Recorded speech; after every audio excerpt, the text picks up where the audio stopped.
వివరణ ఇచ్చుకునే ప్రయత్నం చేస్తున్నారు, బాగానే ఉంది. ఏంటి తేజ, మీతో అమ్మాయిలు కాకుండా అంకుల్స్ కూడా మోజు పడతారా మీ మీద? సరే, ఒక మాట అడుగుతానండి.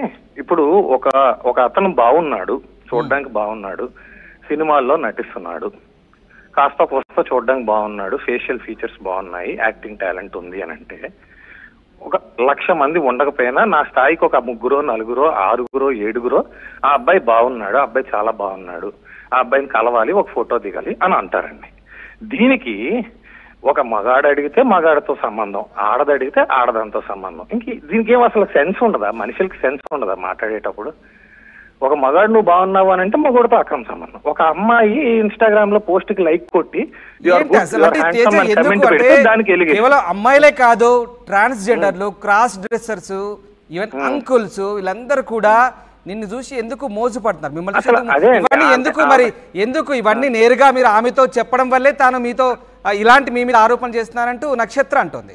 నేను ఆమెతో ఎందుకు చెప్తానండి? ఎవడైనా తెల్లం దగ్గరికి ఎవరైనా వెళ్ళి, ఏ హస్బెండ్ అయినా నాకు ట్రాన్స్జెండర్స్ కావాలనో ఇంకోటి కావాలనో అమ్మాయిలు కావాలనో ఏ హస్బెండ్ కూడా ఏ వైఫ్ తోని కూడా మాట్లాడు.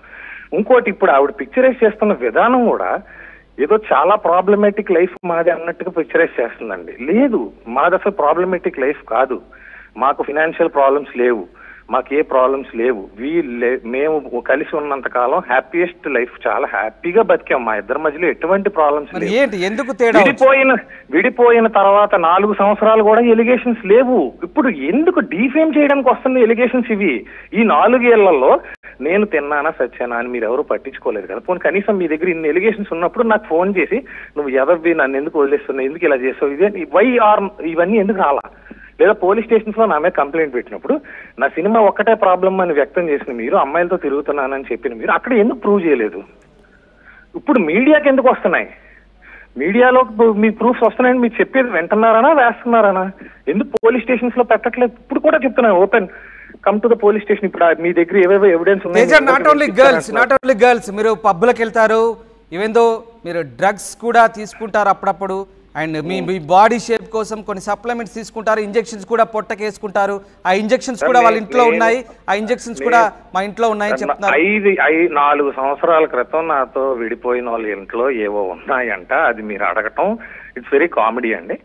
ఓకే, ఎలిగేషన్ ఉంటే ప్రూవ్ చేసుకోవడానికి నన్ను ఏ గవర్నమెంట్ హాస్పిటల్కి రమ్మన్నా వస్తాను. నా బ్లడ్ శాంపిల్స్ తీసుకోండి, టెస్ట్ చేసుకోండి. సరే, మీకు కొన్ని ఆరోపణలు మీకు కామెడీగానే అనిపించవచ్చు, కానీ అక్కడ ఒక అమ్మాయి తన జీవితం అన్యాయం అవుతుందని చెప్తోంది. రైట్, కామెడీ అయితే మీతో ఉన్న అమ్మాయి ఎవరు? ఒక అమ్మాయి కెమెరా ముందు నించొని నా జీవితం నాశనం అయిపోతుందని చెప్పినంత మాత్రం అది నిజం అయిపోవాలని రూల్ లేదండి. న్యాయంగా జరుగుతుంది. మీరు నన్ను మాట్లాడనివ్వాలి అడిగినప్పుడు. న్యాయం ఏంటంటే, అన్యాయం జరుగుతున్నది నాకు, నాశనం అవుతున్న జీవితం నాది జీవితం నాశనం అవుతుంది తప్ప ఇక్కడ మీడియా ముందు కూర్చొని మాట్లాడుతున్న వాళ్ళ జీవితాలు ఏమి నాశనం కావట్లేదండి. మీడియా ముందు కూర్చొని మాట్లాడుతున్న వాళ్ళ జీవితాలు ఎవరివి ఏవి నాశనం అవ్వట్లా. నన్ను డబ్బులు అడిగినట్టు, నన్ను బెదిరించినట్టు నా దగ్గర కూడా అన్ని ప్రూఫ్స్ ఉన్నాయండి. But not at the cost of media. I definitely submit in the court of law. ఈ చేసిన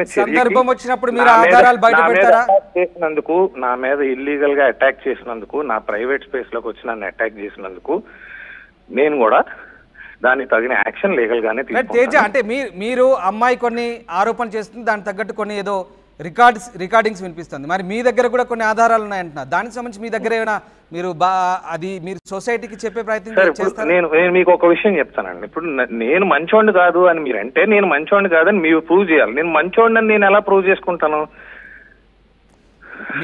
ఎలిగేషన్స్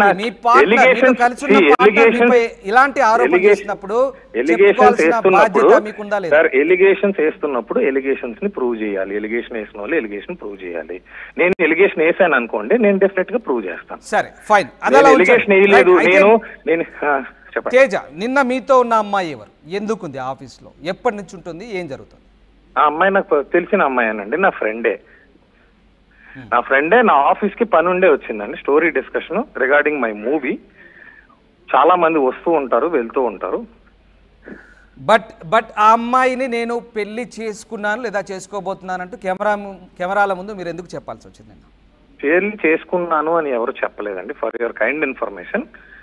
ఓకే, అక్కడ ఏదో తప్పు జరుగుతున్నట్టు పిక్చరైజ్ చేయడానికి ట్రై చేస్తే నేను చెప్పింది ఏంటంటే, నేను ఏ తప్పు చేయట్లే, అవసరం అయితే డైవర్స్ వచ్చేసిన తర్వాత నేను పెళ్లి కూడా చేసుకుంటాను, ఎవరినైనా ఈ అమ్మాయినైనా ఎవరినైనా చేసుకుంటాను, ఆ రైట్ నాకు ఉంది అన్నది మాత్రం నేను వ్యక్తం చేయడం జరిగింది. దాన్ని కూడా మేబీ ఇంగ్లీష్ టు ఇంగ్లీష్ అర్థం కాకో లేకపోతే సరిగ్గా వీడియో చూడకో పెళ్లి అయిపోయింది అంటున్నారు చాలా మంది. ఆవిడ కూడా పెళ్లి అయిపోయింది అంటున్నారు. సరే, ఒకవేళ మీ మాటల్నే వక్రీకరించారనుకుందాం, కానీ ఆ అమ్మాయిని నేరుగా ఒకవేళ అవసరమైతే పెళ్లి చేసుకుంటానని కూడా ధైర్యంతో చెప్పారు. ఏ ధైర్యంతో చెప్పారు? ఈ అమ్మాయికి విడాకులు ఇవ్వకుండా కాదండి, విడాకులు మీరు సరిగ్గా వీడియో చూడండి, మళ్ళీ ఇది కూడా ఇదే అవుతుంది. డివోర్స్ అయిపోయిన తర్వాత అవసరమైతే ఈ అమ్మాయినే కాదు ఏ అమ్మాయినైనా పెళ్లి చేసుకుంటానని క్లియర్ గా డివోర్స్ అయిపోతే చేసుకుంటాను అని చెప్పడం జరిగింది. డివోర్స్ అయిపోతే ఆ మాట ఉందండి వీడియోలో, మీరు చూడండి. లేదంటే నేను ఇదే ఆర్టీవీ వీడియో మీకే పంపిస్తాను, అది కట్ చేసి కావాలంటే. అయితే తేజ, సారా ఎక్కడుంది ఇప్పుడు? మరి నాకెలా తెలుస్తుందండి? ఒక మనిషి మీద అన్ని ఎలిగేషన్ చేసిన తర్వాత ఆ మనిషితో ఇప్పుడు ఎవరు మాట్లాడతారండి? మీ మీడియా ఇంత జరిగింది తెలుగు రాష్ట్రాల్లో, ఇంత మారుమోగిపోతుంది మీ వ్యవహారం అంతా, మీతో కాంటాక్ట్ లో లేదా సారా? వాంటెడ్లీ మారుమోగిస్తున్నారు, ఫస్ట్ థింగ్. సెకండ్ థింగ్ ఏంటంటే, ఇంత ఫాల్స్ ఎలిగేషన్ చేసి ఒక మనిషిని డిఫేమ్ చేసిన తర్వాత ఆ మనిషి చుట్టుపక్కలకి మాట్లాడడానికి కూడా ఎవరు రారండి, భయపడతారు. మీలాంటి మీడియా పర్సన్సే మాట్లాడతారు తప్పితే మామూలు కామన్ పీపుల్ అమ్మో వీడితో మాట్లాడితే ఏమొస్తుందో పీక మీదకని చెప్పి ఎవరు మాట్లాడరు. నాతో డెఫినెట్లీ నాతో మాట్లాడడానికి భయపడతారు. ఇష్యూ సార్ట్అవుట్ అయిపోయేంత వరకు నా సొంత మనుషులు కూడా నాతో మాట్లాడరు. అది ఒక అమ్మాయి జీవితానికి సంబంధించిన అంశమే. సో ఖచ్చితంగా అమ్మాయికి ఒక్కలకే జీవితం ఉండదండి. Don't be women centric. అమ్మాయికి జీవితం ఉండదు. దేవుడు అమ్మాయిని అబ్బాయిని కలిపే సృష్టించాడు. అమ్మాయిది ఎంత జీవితం, అబ్బాయిది కూడా అంతే జీవితం. మీ మానాన మీరు మీడియాలకు ఎక్కేసి మళ్ళా మీ ఇంటికి వెళ్ళి వండుకుని బాగానే తింటారు. చిన్నప్పటి నుంచి సినిమాయే ప్రపంచంగా బతుకుతున్న నన్ను ఇంత డీఫేమ్ చేసిన తర్వాత నేనేమైపోలే? నేను సూసైడ్ చేసుకుంటే దానికి ఆన్సర్ చేస్తారా?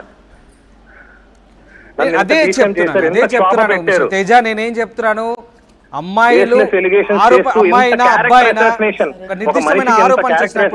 చేశారు, బాడీ షేమింగ్ చేస్తున్నారు, డ్రగ్స్ అంటగడుతున్నారు. అలాంటి నిర్దిష్టమైన ఆరోపణలు చేసినప్పుడు చెప్పుకోవాల్సిన బాధ్యత మీకుంటుంది, 100% ఉంటుంది. అంతేగాని లేదంటే నేను ఏదో చేసుకుంటానంటే ఎమోషనల్ బ్లాక్ మెయిల్ చేయడం అనేది సరికాదు. ఎమోషనల్ బ్లాక్ వన్ థింగ్ అండి, sorry you are taking it in wrong way anchor గారు. ఎమోషనల్ బ్లాక్ మెయిల్ ఎవరు చేయట్లేదు. నేను నా గురించి చెప్పట్లా. ఒక మగాడి జీవితం మీకు అంత చిన్నగా ఉంది కదా, వాడు ఇలాంటి పని చేస్తే దానికి ఎవరు సమాధానం? నేను మేల్ తరపున మాట్లాడుతున్నాను, నా గురించి నేను చెప్పటం లేదు. నేను బాధ్యతగానే ప్రతి దానికి సమాధానం చెప్తున్నాను. ప్రతి ఎలిగేషన్ కి సమాధానం చెప్తున్నా కూడా చుట్టి మీరు సమాధానం చెప్పాల్సిన బాధ్యత ఉంది అని అంటున్నారు. ఇప్పటికే నేను అడిగిన ప్రతి క్వశ్చన్ కి సమాధానం చెప్పాను. మీరు టెలికాస్ట్ చేస్తారో లేదో అది నాకు తెలియదు, లైవ్ గా వెళ్తుంది. రైట్ తేజ, అంటే అమ్మాయి maybe I'm not aware whether it is going live are not. మీరు అడిగిన ప్రతి క్వశ్చన్ కి నేను మీకు సమాధానం చెప్పడం జరిగింది. ప్రతి క్వశ్చన్ కి సమాధానం చెప్పాను. ఎన్ని క్వశ్చన్స్ అడిగినా కూడా నేను సమాధానం చెప్తాను. ఐ హ్యావ్ నో ప్రాబ్లం, ఎందుకంటే I have committed no sin. సరే, ఒక విషయం సూటిగా చెప్పండి, అమ్మాయి